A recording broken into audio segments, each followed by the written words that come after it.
Well, good evening to you.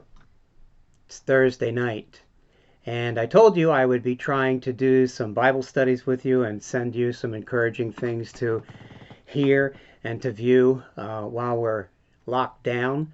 Um, and what I thought that I would start to do was with the book of Romans and work our way through that. Part of the reason that I want to do that is not so much to teach the book as it is to answer some questions. I think that the book of Romans is one of the most analytical books. It is one of the most systematic books that you'll find in the Bible. And I think that it answers some really serious questions. You know, the gospel means good news. If there is good news, then that presupposes there must be some bad news.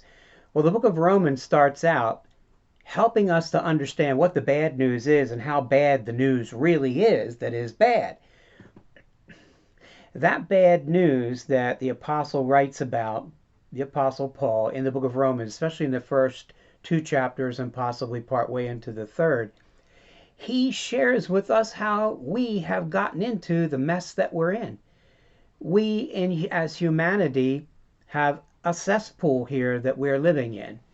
And apart from a spiritual understanding of this, you really can't grasp how we got to where we are. Why are there rapes and murders and addiction? And why is there sex trafficking and wars and famines and diseases all over the earth? And why are there such social injustices and inequities that happen in our society? Why is there racism? Why do all of these things happen? Why are children born with no legs? Why are there children dying of cancer in hospital? Why is all of that happening?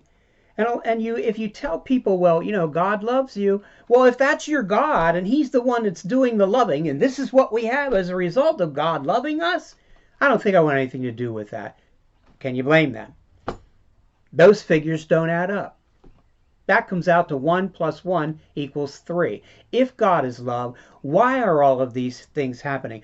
Why is mankind, why is humanity in this mess that we're in? And the first two, maybe 2.5 chapters of the book of Romans starts to answer those questions for us. You can't fix something if you don't know what's broken. If you don't know that you got a flat tire and you're driving down the highway and you hear rumbling and bumbling going on in your car, and I don't know what that is, well, maybe we're out of gas. Now we're not out of gas, car's still going. If you don't know that it's a flat tire, then you don't know what to fix. And in relationship to addiction, the first few chapters of Romans also is going to help you to understand addiction more clearly. This will be in contrast to the disease concept, I can tell you that. If you don't diagnose something correctly, you're probably going to treat it. The treatment is probably going to be incorrect also. For example, if you have pneumonia and I tell you to take ibuprofen, I don't know how much that's going to help. You might get well, but it'll probably be by accident, not by design. When you misdiagnose, then you mistreat, then you get poor results, if any. We need to diagnose addiction correctly. Otherwise, we treat it and we have pitiful results. Romans chapters 1 and 2, part of chapter 3, is going to help us to understand addiction in all of its forms, whether it's overeating, overspending, gambling, alcohol, it doesn't matter, street drugs, whatever the overriding bondage is, the overwhelming obsession of your life is, it's going to help us to understand as we progress through the book of Romans what it is and how I get out of it. Not knocking 12 steps. If it's working for you, wonderful. But I'm here to share with you what the scriptures say about those things. So just, hang in there with this, because Romans is a book that builds. The chapters build on one on the other and takes you sequentially through the bad news to the good news and to the really, really good news. And that's where we want to get to.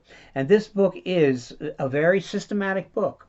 Just by way of introduction, it was written in 58 AD by the Apostle Paul to the Roman Christians, and he was writing from the city of Corinth, Rome at that time had about 1.4 million people in it. It was a big city. Um, it's a complex book. It's been used by Scotland Yards to train their detectives in logical progression and deciphering of complexities. They figured if you can understand the book of Romans, then that's a plus for you because then you'll be able to understand systematically other things that you're trying to logically put into place. The sharpest, keenest theological minds of the ages have confessed it contains depths that they're unable to completely fathom. Um, Romans, the book of Romans, unlike the book of Corinthians, is not so much designed for correcting errors as it is teaching truth. A lot of the major doctrine that you believe in as a Christian comes out of the book of Romans. So I'd like to go through this book with you. I want to start next time with chapter 1 and verse 16. I'm not going to start right at the beginning of Romans because that's all introductory by Paul, and it pretty much is his same introductory theme that he does in most of his epistles. So we'll get right to it when we get to chapter 1, verse 16, and pick that up next time, and we'll go from there. So stay with me when we go through the book of Romans. These will be stored on our site, Agape Life Ministry, so that if you do miss one, you can go back and watch that one, or if you miss a couple, you can go back and catch up to where we are, because these will methodically go in order. So I hope this helps. I hope it puts a charge in your day while you're quarantining yourself. And just remember where the Israelites lived during the Egyptian plagues. They were living in Goshen. Enjoy your time in Goshen.